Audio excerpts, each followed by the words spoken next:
اعوذ باللہ من الشیطان الرجیم بسم اللہ الرحمن الرحیم الصلاۃ والسلام علی خاتم النبیین وعلی آلہ وصحبہ اجمعین۔ السلام علیکم ورحمۃ اللہ وبرکاتہ۔ دادا پوتا شو تسی ساڑا کوئی نہیں ویکھ دے، لیکن ہم نے کرتے جانا ہے، ٹھیک ہے؟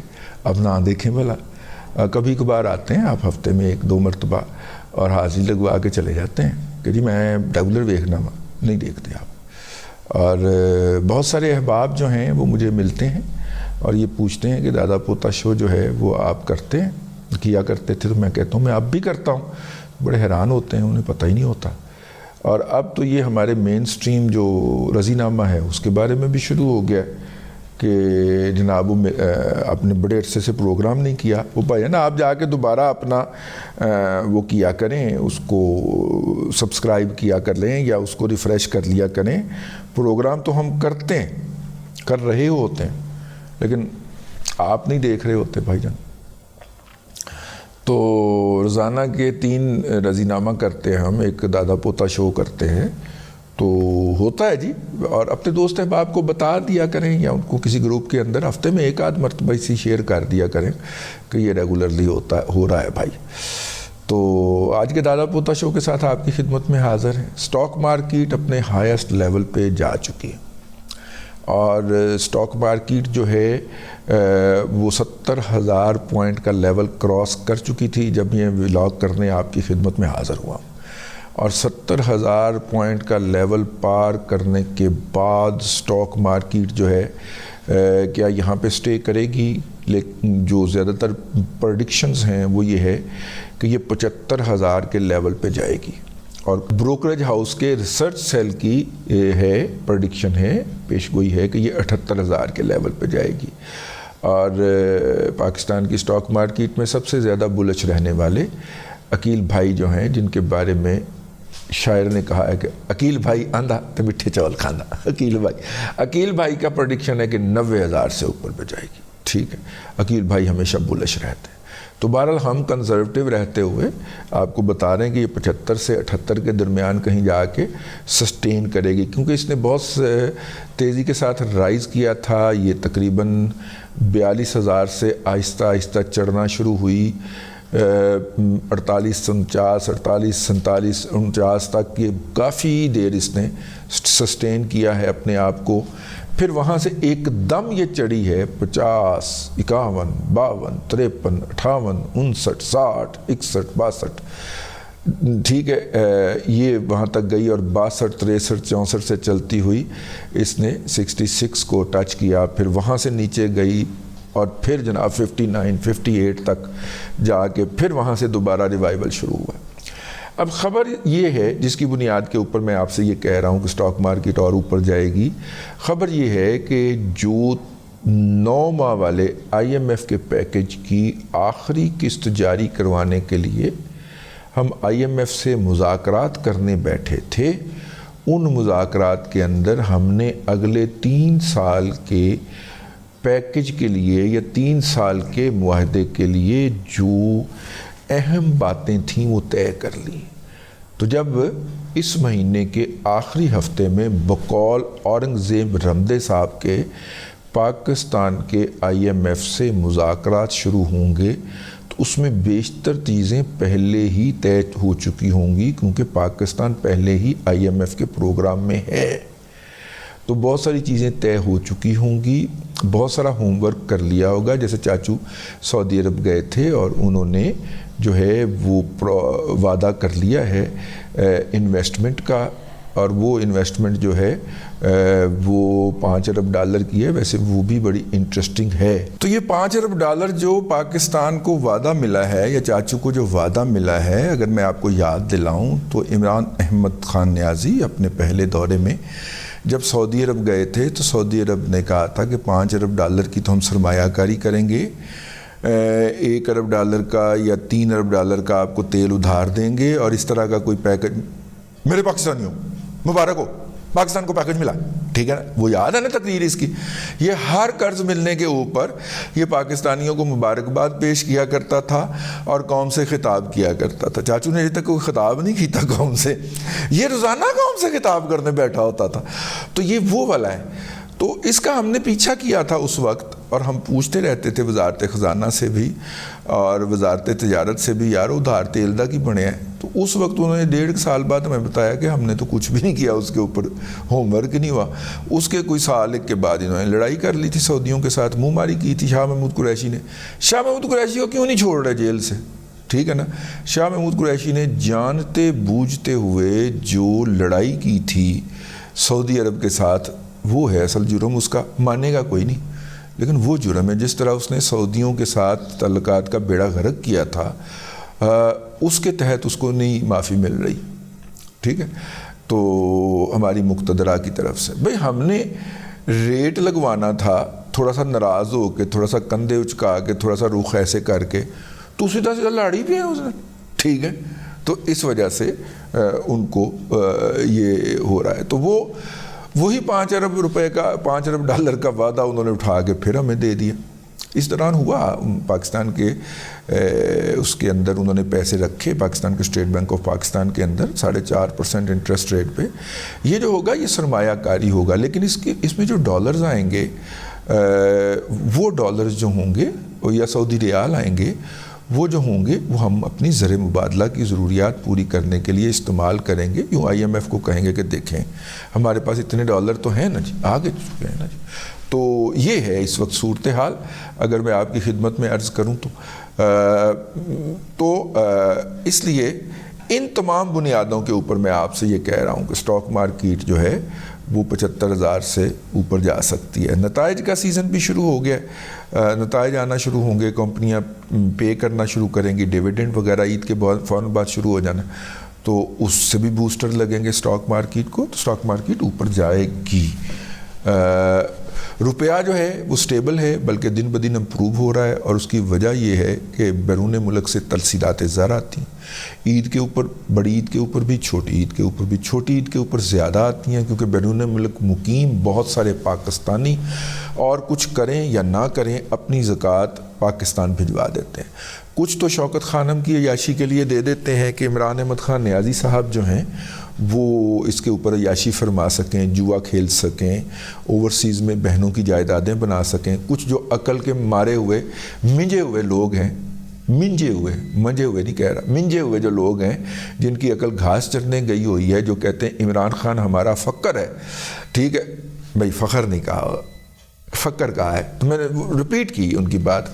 وہ بھیجتے ہیں عمران احمد خان نیازی کو، ٹھیک ہے، اور وہ عمران احمد خان نیازی کو جب یہ چیزیں بھیجتے ہیں تو وہ تو جہاں پہ استعمال ہونی ہوتی ہیں وہی ہو جاتی ہیں، لیکن بہت سارے لوگ براہ راست بھی اپنی زکوٰۃ بھیجتے ہیں۔ ویسے یار زکوٰۃ بھیجتے ہو آپ، وہ بھی ہنڈی کے ذریعے، یہ تو کوئی اچھی بات نہیں ہے نا۔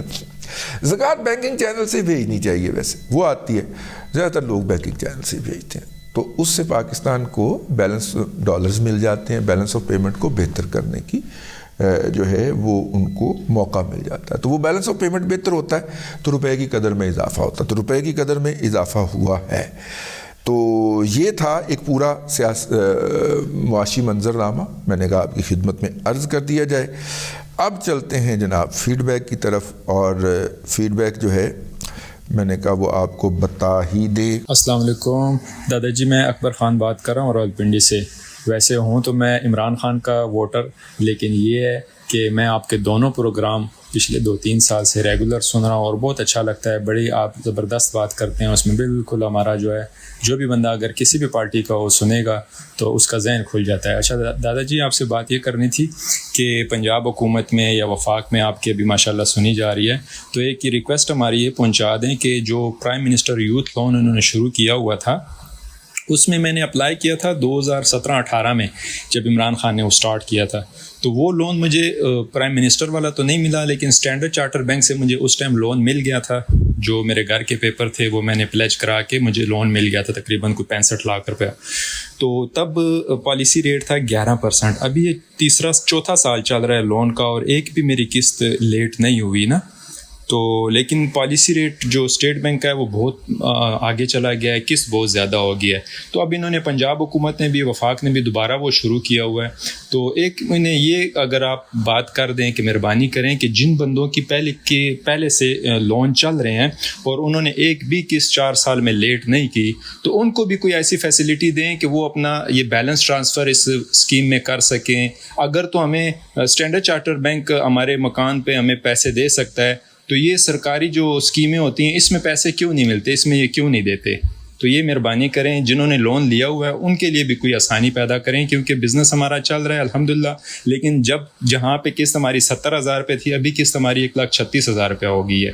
تو تھوڑی سی پرابلم بن رہی ہے, تو اگر یہ بات آپ پہنچا دیں تو بڑی مہربانی ہوگی آپ کی. پیارے بھائی, میں آپ کو اس سے ایک اچھی خبر نہ بتا دوں, لیکن یہ آپ کی بات چلی گئی اور یقیناً جو ہے وہ ذمہ داران یہ بات آگے تک پہنچائیں گے, لیکن میں آپ کو اس سے ایک اچھی خبر نہ بتا دوں. اور اچھی خبر یہ ہے کہ افراط زر اگلے 1 سال کے اندر 12% پہ جانے جا رہا ہے. اس وقت تقریباً 28% سے کم ہو کے افراط زر آ گیا 20%, 20.7% کے اوپر مارچ کا افراط زر ہے. یہ میں نہیں کہہ رہا, یہ دنیا کے تمام بڑے جو ریسرچ ہاؤسز ہیں وہ یہ کہہ رہے ہیں. تو اگر یہ 12% پہ ہماری روزانہ کی افراط زر چلی جاتی ہے, یعنی کہ مہنگائی کی شرح, اشیاء کی قیمتوں میں اضافے کی شرح, تو سرکار کو آٹومیٹیکلی ہی ان کے اندر کمی کرنا پڑے گی. اگر آپ کو یاد دلاتا چلوں میں, عمران خان صاحب نے آتے ہی شرح سود بڑھا کے 15% کر دی تھی, تو اس وقت ہی ڈسٹرب ہو گیا تھا آپ جیسے جتنے لوگ تھے. اور اس کے بعد پھر انہوں نے آ کے یہ 16 ماہ کی حکومت نے 20% پہ کر دی, تو اس کے تو بیڑا ہی گرک ہو گیا ہے, اس سے تو کوئی کاروبار فیزیبل ہی نہیں رہا. لیکن اب جو ہے اگلا مرحلہ آ رہا ہے, اور اگلا مرحلہ کیا ہے کہ اب ہماری افراط زر کم ہوتی جا رہی. افراط زر اگر 12% پہ ہوگی تو سرکار کی طرف سے شرح سود کو 15% رکھنا یا 13% رکھنا بھی اس کی کوئی لاجک یا جواز نہیں ہوگا. تو شرح سود کم ہونی ہے. ہر دفعہ جب یہ مانیٹری پالیسی آتی ہے تو یہ توقع کرنا شروع کر دیتے ہیں ہم لوگ کہ جناب اس دفعہ 3% کم ہوگی اور 2% ہوگی.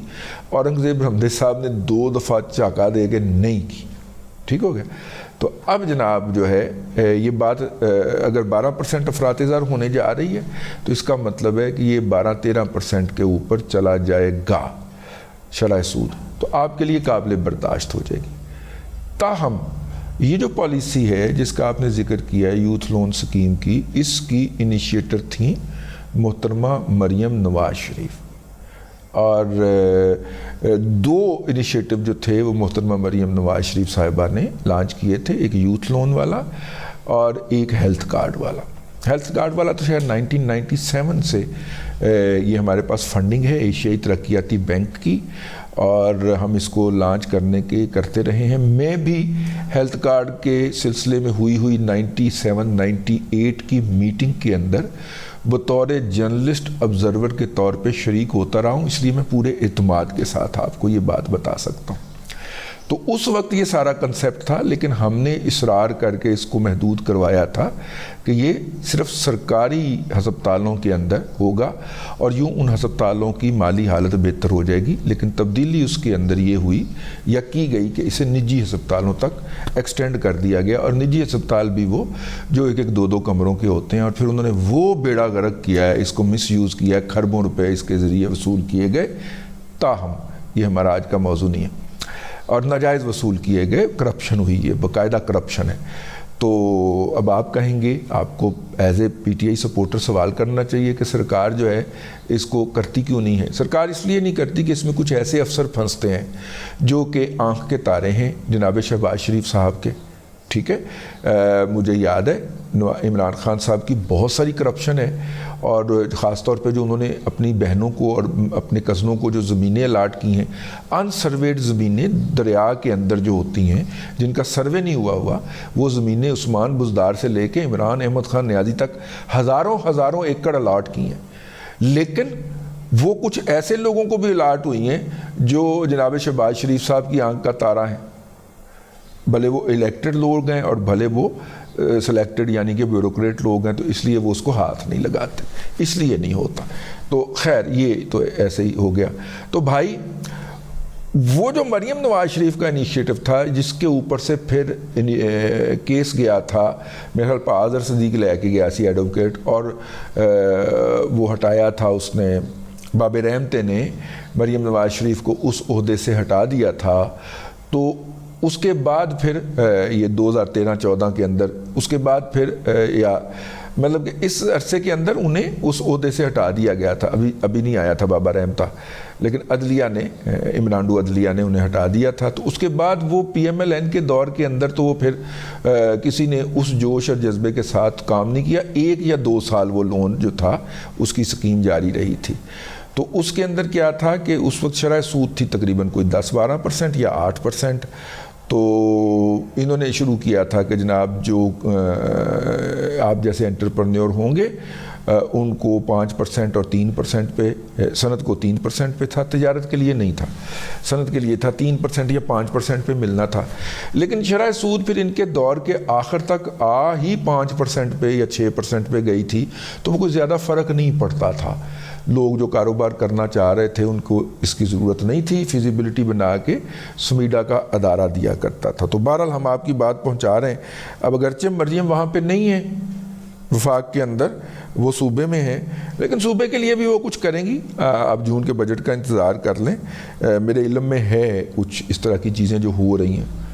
ٹھیک ہے، پوچھا نہیں گیا میرے سے، لیکن میرے علم میں ہے کہ ایسی چیزیں ہو رہی ہیں. السلام علیکم، کیسے ہیں آپ؟ خیریت سے ہیں؟ ٹھیک ہے. عبداللہ بات کر رہا ہوں. یہ گولڈا مور اسلام آباد ہے نا، وہاں سے. یہاں پر خاص طور پہ پانی کا بڑا مسئلہ ہوتا ہے. قائد اعظم اسپتال کے پیچھے پٹلی تک کی جو جگہ ہے، گلشن خداداد کالونی ہے اور 2-4 کالونی اور ہیں. تو اس میں لوگوں نے اپنے کنویں وغیرہ وہ شروع کیے تھے، لیکن کچھ خشک اور کچھ جو چل رہے ہیں. لیکن مین چیز یہ ہے کہ اسلام آباد میں یہ جو ٹریکٹر وغیرہ کے پیچھے وہ پانی کے ٹینکی اور یہ ٹینکر جو ہے وہ چلتے ہیں پورے اسلام آباد میں. تو یہ میں سمجھتا ہوں کہ یہ اسلام آباد سٹی کے لیے مناسب نہیں ہے. تو اس پر اگر کوئی محکمہ جو واٹر کا محکمہ ہے وہ اگر یہ جتنے بھی کنویں ہیں اس کو بند کر کے اسلام آباد کے ہر گھر تک کم سے کم پانی پہنچا دے. جی آپ کی بات ہم نے متعلقہ حکام تک پہنچا دی. بالکل بھی اسلام آباد کے لیے کیا کسی بھی شہر کے لیے نہیں ہے. پانی تو بنیادی ضرورت ہے، اسی طرح جس طرح ہوا ضروری ہے پانی بھی ضروری ہے. سرکار کو یہ فراہم کرنا چاہیے. امریکہ کے نمبر سے ایک میسج ہے. السلام علیکم رضی بھائی، میں رسول بخش بات کر رہا ہوں امریکہ سے. مجھے آپ سے ایک کوسچن پوچھنا ہے. میرا چھوٹا بھائی ہے، میں اس کو MBBS کروانا چاہ رہا ہوں. اس نے 86% پلس تو لیا ہوا ہے، لیکن پھر بھی اس کی ایڈمیشن کسی گورنمنٹ کالج میں نہیں ہوئی. کمپٹیشن بہت ٹف ہے، آپ کو پتہ ہے 90 سے ابو ہی جاتا ہے. البتہ پرائیویٹ میں اس کی ایڈمیشن ہو رہی ہے، پرائیویٹ میڈیکل کالجز میں. اب میں تھوڑا کنفیوژن کا شکار ہوں. 1.5 کروڑ فیس بھی ہے. میں جس سے مشورہ کرتا ہوں تو مجھے 2 قسم کے مشورے مل رہے ہیں. ایک گروپ وہ ہے جو مجھے کہہ رہے ہیں کہ بھائی پرائیویٹ سیکٹر میں مت بھیجو، وہاں پڑھائی نہیں ہے، وہاں اچھے لیبس نہیں ہیں، پریکٹس کا موقع نہیں ملتا، ان کے ہاسپٹلس اچھے نہیں ہیں، وارڈس نہیں ہیں، بس وہ فیس بٹورتے ہیں آپ سے. پھر جو ہے وہ اہلیت بچے میں نہیں رہتی. کیونکہ میرا ارادہ یہ ہے کہ وہ MBBS کے بعد USMLE کر کے US میں آ جائے یہاں پہ. تو وہ مجھے کہہ رہے ہیں وہ USMLE بھی نہیں دے پائے گا، ادھر وہ ماحول بھی اس کو نہیں ملے گا، پڑھائی وغیرہ یہ وہ، آپ مت پیسے خرچ کریں، پرائیویٹ میں MBBS کرانا بیکار ہے، چائنا وغیرہ سے کروانا بھی بیکار ہے، وہ کہہ رہے ہیں. جبکہ جو دوسرا گروپ ہے نا دوستوں کا، وہ کہہ رہے ہیں کہ بھائی MBBS کی اتنی حیثیت نہیں ہے، آپ کو ایک بس پیس آف پیپر چاہیے، آپ میڈیسن کے فیلڈ میں صرف ان ہوں، باقی بچہ جو محنت کرے گا وہ سارا جو ہے نا پوسٹ گریجویٹ میں کرے گا. آپ اس کو کرگستان جائے کہیں بھی جائے بھیجو، بس MBBS کر کے آئے، ان ہو جائے، باقی پوسٹ گریجویٹ میں جائے گا، FCPS وغیرہ کرے گا نا، تو وہاں پھر جو ہے یہ پڑھے گا بھی، پریکٹس بھی کرے گا، کام بھی سیکھے گا، سب کچھ ٹھیک ہو جائے گا. آپ اس کو بھیجو پرائیویٹ سیکٹر میں. بچہ جو خود ہے نا وہ اس کا کوئی چوائس ہی نہیں ہے. وہ کہہ رہا ہے کہ مجھے بس کسی اچھے فیلڈ میں بھیجو، جہاں بھیجو، جو بھی آپ کی مرضی ہے، میں تیار ہوں. میں اس کشمکش میں ہوں کہ اب گورنمنٹ میں تو نہیں ہو رہا، پرائیویٹ میں 1.5 کروڑ پے کر کے کروایا جائے اس کو، یا اس کو IT میں بھیجا جائے. تو کائنڈلی مجھے گائیڈ کریں، آپ کا کیا خیال ہے ان عام پرائیویٹ میڈیکل کالجز کے بارے میں؟ بہت برا خیال ہے میرا.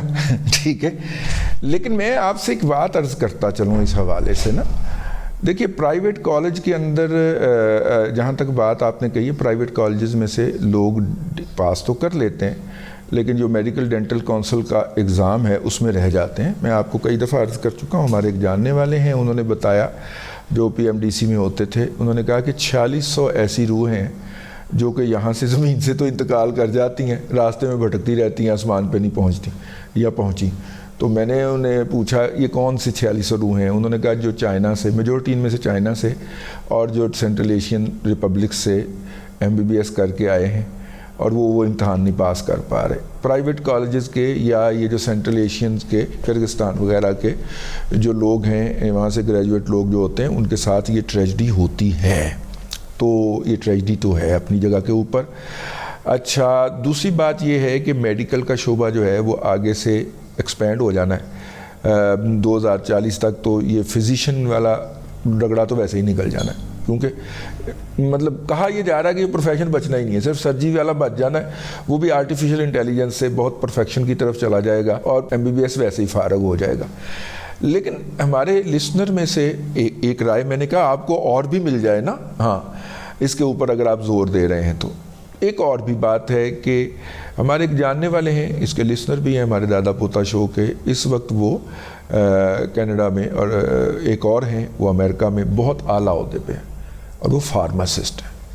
کینیڈا کے اندر فارماسسٹ کو اجازت ہے پریکٹس کرنے کی، وہ دوائی بھی لکھ کے دے سکتا ہے، وہ بندے کا پورا میڈیکل چیک اپ کر سکتا ہے، اس کو اجازت ہوتی ہے اور وہ یہ کام کر رہے ہیں اس وقت کینیڈا کے اندر.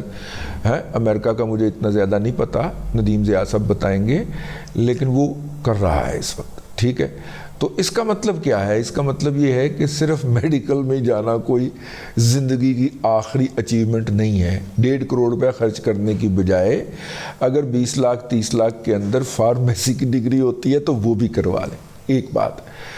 لیکن اگر میں آپ کو ایک اور بات عرض کروں، اس وقت سب سے زیادہ ڈیمانڈ امریکہ اور کینیڈا کے اندر جن شعبوں کی ہے اس میں فزیوتھراپی بھی ہے، اور فزیوتھراپی وہاں پہ ایز گڈ ایز میڈیکل سمجھی جاتی ہے.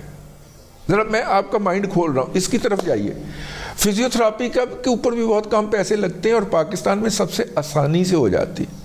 ٹھیک ہے، اور چونکہ اس میں پریکٹیکل بہت دخل ہوتا ہے. ٹھیک ہے، اس کو کچھ لوگ طنز کے اندر مالشیا بھی کہہ دیتے ہیں، لیکن جب اس کو ہیوملیٹ کرنا ہو، جس طرح استاد کو ہیوملیٹ کرنا ہو تو ماسٹر کہہ دیتے ہیں نا، اس طرح اس کو مالشیا بھی کہہ دیتے ہیں فزیوتھراپسٹ کو. لیکن یہ بات ذہن میں رکھیے، امریکہ کی کینیڈا کی آبادی جو ہے جیسے جیسے اس کی عمر بڑھتی جا رہی ہے، اوسط عمر، ٹھیک ہے، بہت سارے بزرگ خواتین و حضرات ایسے ہیں جن کو فزیوتھراپی کی ضرورت ہوگی.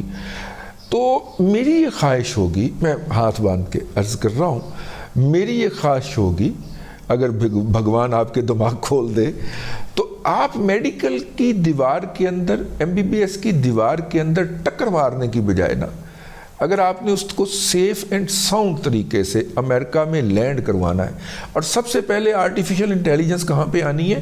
میڈیکل کے شعبے میں امریکہ میں. تو یہ بہت سارے ڈاکٹر جو بہت بڑے بڑے نام ہیں، انہوں نے اڑ جانا ہے. تو اگر آپ ان کو وہاں پہ لینڈ کروانا چاہتے ہیں تو فزیوتھراپی اور فارمیسی جو ہے وہ بیسٹ آلٹرنیٹو ہو سکتے ہیں، اور ان کے اوپر پیسے بھی بہت کم لگیں گے، پروگرام کا وقت بہت زیادہ ہوگا. تو اس لیے اجازت دیجئے، میں معذرت چاہتا ہوں، جلدی میں آپ کا میسج جو ہے وہ کٹ کر رہا ہوں. کاؤنسلنگ اتنی ہی قبول فرمائی ہے، تو ان 2 آپشن کے اوپر بھی نظر ڈال لیجئے. IT کے اندر کمپٹیشن بہت ہے، اور اس کے اندر آپ پرفیکشن پہ آتے ہیں تو آپ لائف کو انجوائے کرتے ہیں. تو بچے کو اتنے زیادہ کمپٹیشن میں نہیں ڈالنا چاہیے، وہ ٹینشن کا شکار ہو جاتا ہے. ٹھیک ہے، کہ ہمیشہ میں کھیلے، لائف کو انجوائے کرے. شادی سے پہلے تو کم از کم کر لینا، شادی کے بعد تو جو لائف ہونی ہے وہ ہونی ہے. اب تک کے لیے اتنا ہی. اگلے ولاگ کے اندر پھر اگلے دادا پوتا شو کے اندر پھر حاضری ہوگی. اللہ تبارک و تعالیٰ آپ کو آسانیاں عطا کرے اور آسانیاں خلق خدا میں تقسیم کرنے کی توفیق عطا کرے.